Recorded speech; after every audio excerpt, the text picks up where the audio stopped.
Bonjour à tous, bonjour à tous, j'espère que vous allez bien. On se retrouve aujourd'hui pour un nouvel update lecture, donc c'est mes lectures de la semaine passée.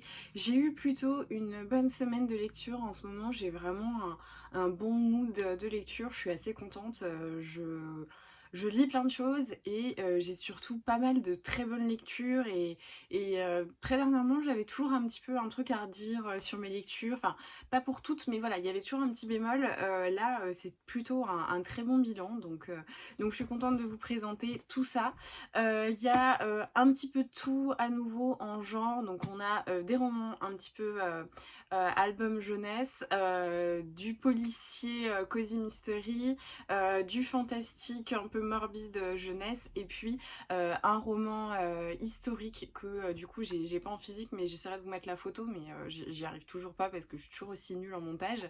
Mais voilà, du coup il y a plein de trucs, donc on va en parler tout de suite. Alors, j'ai lu Rendez-vous avec le crime, le premier tome des détectives du Yorkshire par Julia Chapman aux éditions, je suis super nulle, je sais jamais, aux éditions Robert Laffont. Alors effectivement, hein, j'arrive comme toujours 2 wagons en retard et après tout le monde. C'est une saga qu'on a vu pas mal tourner et qui a d'ailleurs lancé, je trouve, un petit mouvement de tous ces cozy murders, ces cozy mystery. Je crois qu'on en est déjà au tome 4, je suis pas certaine. Moi, ça me tentait énormément, sauf que à chaque fois, en fait, j'avais toujours d'autres choses à acheter et j'avais acheté celui-ci sur Vinted, je crois, juste après le confinement ou pendant le confinement, je sais plus trop. Sauf que je m'étais dit non mais ça va être une lecture parfaite pour l'automne, j'ai pas du tout envie de le lire, donc je l'avais pas lu cet été. Et là je l'ai enfin sorti de ma palle et je dois avouer que je suis plutôt contente parce que c'était une très bonne lecture et surtout elle se prêtait parfaitement à la période. On se retrouve donc dans un petit village du Yorkshire dans lequel Delilah a un petit peu du mal à joindre les deux bouts. C'est une fille qu'on sent très brillante et pleine d'idées, mais qui est dans une mauvaise passe dans sa vie, donc elle a du mal à les concrétiser. Elle s'est d'ailleurs séparée de son compagnon et elle se retrouve un peu toute seule à gérer une boîte d'informatique, mais également une agence de rencontres qu'elle a créée dans cette petite ville et qui porte les initiales ARV. Et puis voilà, c'est un petit village, tout le monde se connaît, il y a le pub, il y a les vieux, il y a les potins, il y a tout ça, c'est super agréable. Elle vit avec son gros chien qui est en gros stress post-traumatique depuis le divorce et qui est complètement, complètement fou.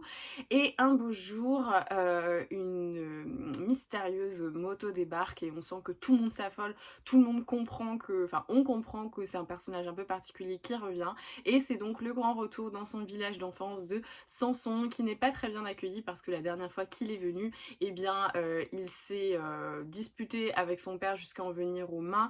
Il n'est jamais venu aux funérailles de son meilleur ami tué en Afghanistan, alors qu'il était en plus le parrain de son fils. Et son meilleur ami n'était autre que le frère de Delilah. Donc forcément, quand il revient, il n'est pas très bien accueilli. Mais le pire dans tout ça, c'est qu'il a loué le bâtiment en dessous de l'agence de rencontre de Delilah. Et celle-ci porte également l'acronyme ARV, puisqu'il a ouvert une agence de détective dans ce petit village. Donc forcément, tout ne part pas très bien. Et puis, si lui critique l'arrivée d'une agence de rencontre dans ce petit village, elle se dit mais on n'a pas besoin d'une agence de détective dans un tout petit village paumé du Yorkshire. Sauf qu'il va y avoir plusieurs disparitions assez mystérieuses qu'on va attribuer à un suicide ou à une mort accidentelle. Sauf que Delilah commence à se rendre compte que toutes les victimes sont des personnes inscrites à son agence de rencontre. Donc finalement, même si elle était un petit peu énervée, elle va finir par collaborer avec Samson parce qu'elle se rend compte que forcément c'est que des hommes qui étaient inscrits et qui ont participé à ces speed dating.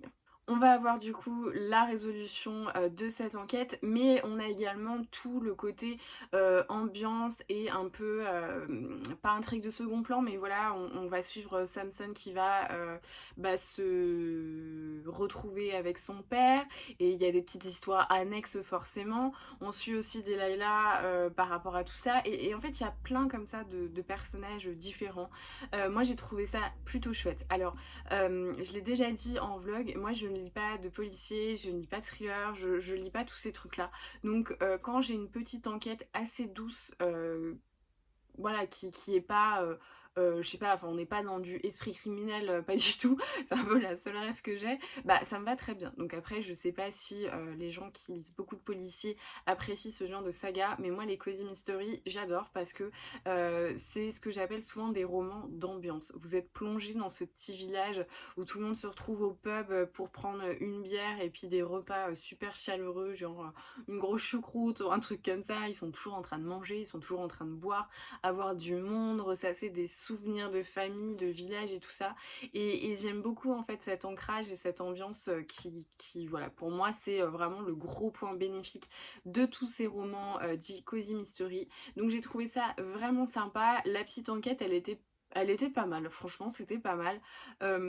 J'ai pas eu tout de suite vraiment de doute particulier, enfin je voyais un petit peu où on voulait en venir, mais je me suis laissée emporter et franchement, c'était une bonne lecture très divertissante et parfaite franchement pour la période avec, une bonne boisson chaude. Donc je vous le conseille si vous avez envie de temps en temps de lire, voilà, une petite résolution, de meurtre, une petite enquête, mais que vous avez pas envie d'un policier super chargé, un thriller, hyper intense, c'est parfait et c'est surtout si vous aimez les ambiances un peu cosy, bah franchement foncez parce que ça se prête parfaitement à la saison, donc j'ai beaucoup aimé et je lirai la suite avec plaisir. Ensuite, je vais vous parler d'un livre qui va sortir en novembre, donc que je n'ai pas en physique parce que j'ai lu en PDF.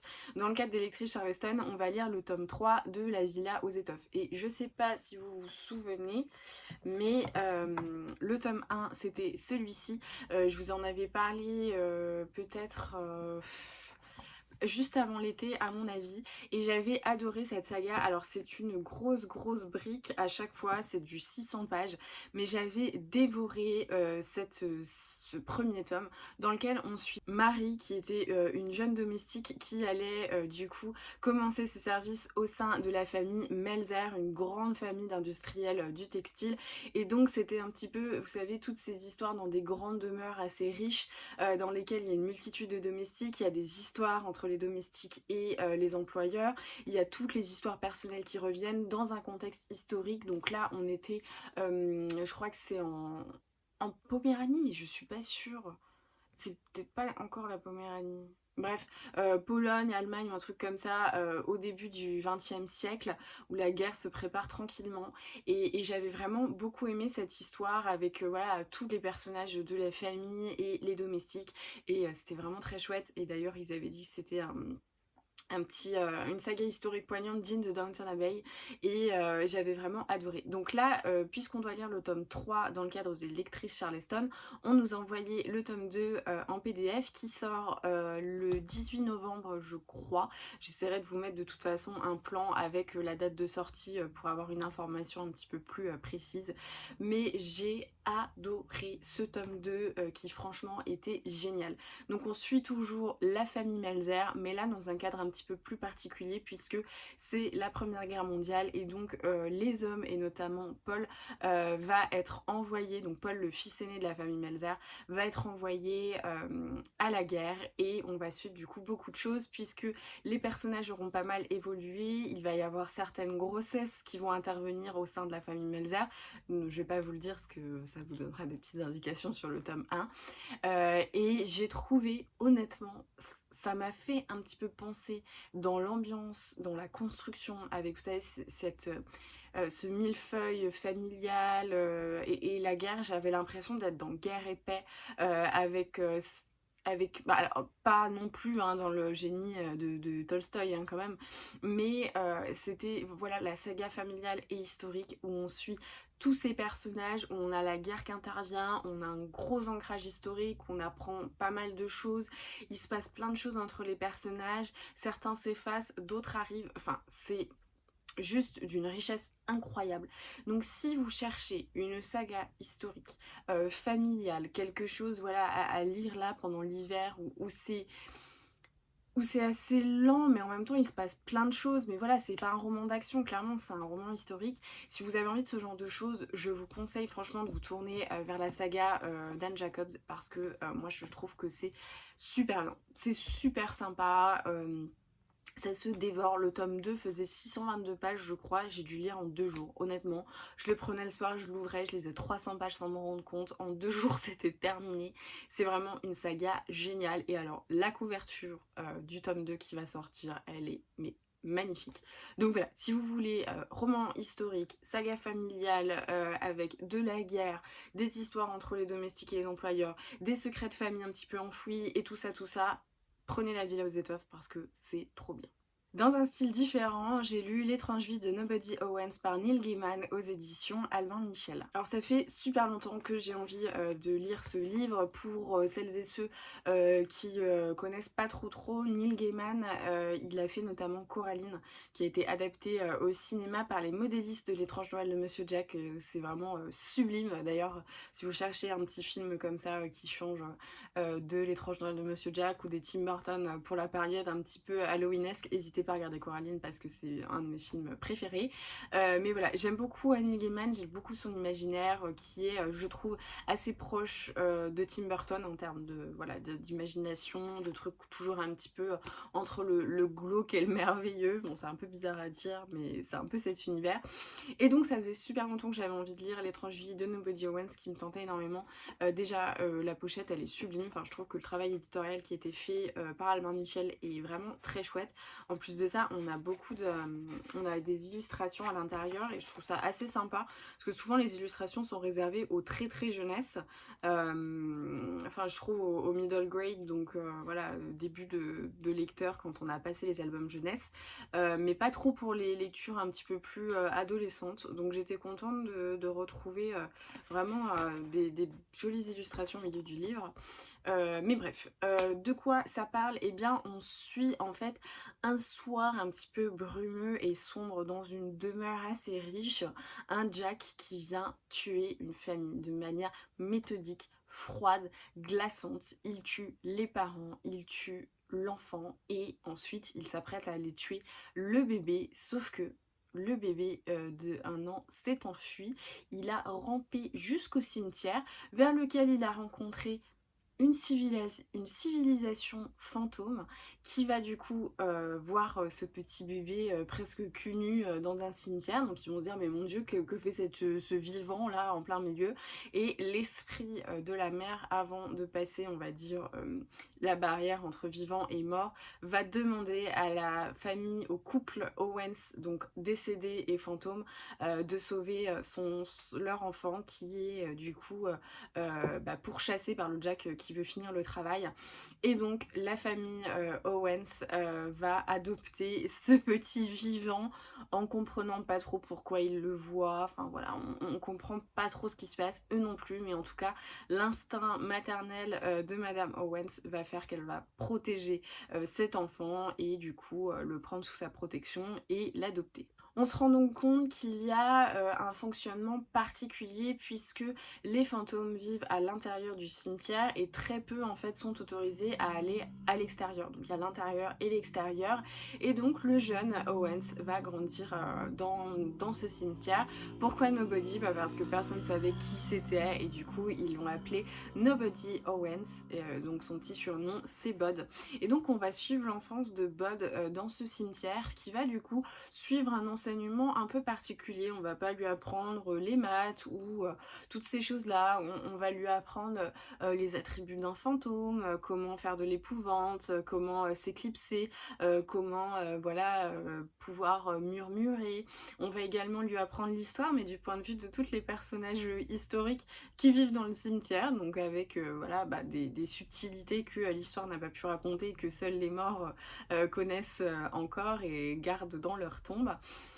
Et voilà, tout va pour le mieux pour Bud, il se pose pas trop de questions pour le moment, et puis un jour il y a une petite humaine qui vient, qui commence à jouer avec lui, sauf que personne ne croit cette humaine, tout le monde pense que c'est son ami imaginaire, et ils vont se nouer d'amitié, et c'est là que Bud va comprendre que il n'est pas vraiment de l'intérieur, il n'est pas vraiment de l'extérieur, et voilà, il a une vie un petit peu particulière. Je vais pas vous raconter beaucoup de choses en plus sur ce roman. Je pense que ce qu'il faut savoir, c'est que on a cet ancrage fantastique avec vie après la mort, etc. Beaucoup de fantômes, d'histoires de fantômes. Il y a évidemment une intrigue de fond sur Bod et également sur le Jack qui va quand même revenir pour essayer de finir le travail. Et il va y avoir plein d'histoires. Moi j'ai beaucoup aimé ce roman. Alors voilà, c'est jeunesse, c'est du young adulte, mais c'était super sympa en fait d'avoir cette vie dans le cimetière qui est un petit peu c'est un peu sordide, franchement. Il apprend des choses avec le mec de la tombe d'à côté. Ensuite, il y a une sorcière. Donc, il va avoir des petites missions comme ça à chaque fois avec des gens du cimetière et des morts. Et ensuite, il va faire progressivement ses pas, on va dire, ses premiers pas vers le monde extérieur, donc le monde auquel il appartient. Et vous imaginez bien que ça va faire quelque chose d'un petit peu particulier puisque c'est quand même un gamin qui vit dans un cimetière avec des morts, quoi. Donc j'ai beaucoup aimé franchement ce roman, cet univers, ça se lit super bien. Moi je l'ai lu en une journée, hein. Franchement, il est très court, il fait même pas 300 pages, c'est écrit gros, il y a des illustrations, je l'ai lu d'un coup. Je trouvais qu'il était parfait pour la période parce que bah voilà, c'est glauque, c'est un peu sombre, mais en même temps, ça reste un peu touchant, vous voyez, comme les Tim Burton. Donc c'était une très très chouette lecture. Il se passe plein de choses, hein. Comment dire, je vous essaie pas de vous décrire les intrigues et puis les aventures qui vont avoir lieu dans ce roman parce que ça se lit très vite et je vais pas tout vous spoiler, mais c'est vraiment une lecture sympa et elle se prête parfaitement à la période, donc n'hésitez pas à vous tourner vers celui-ci. Enfin, j'ai lu 2 petits romans graphiques, albums jeunesse, qui sont Les Petits Sherlock, le détective, par Benjamin Lacombe et Sébastien Pérez aux éditions Flammarion Jeunesse. C'est vraiment des tout petits albums jeunesse. J'essaierai de vous faire des plans et de pas oublier, vous voyez, c'est vraiment tout petit. Ils sont sortis là il n'y a pas très très longtemps. Alors j'ai vu sur le site de Flammarion qui disait que c'était à partir de 11 ans, je crois. Moi, je suis pas du tout d'accord parce que à 11 ans, je considère que j'étais au collège, au début du collège, et je lisais déjà, bah voilà, tous mes poches. J'ai commencé à les lire en CM2, Jane Austen, tous les classiques, Victor Hugo, Zola, etc. Donc, je pense que à 11 ans, on m'aurait mis ça dans les mains, j'aurais dit, oui, ok, j'aime beaucoup, mais en fait, c'est pas adapté à mon âge parce que vous avez quand même, vous voyez, au niveau des textes, c'est très enfant, c'est des choses qui font 40 pages et c'est très très très jeunesse.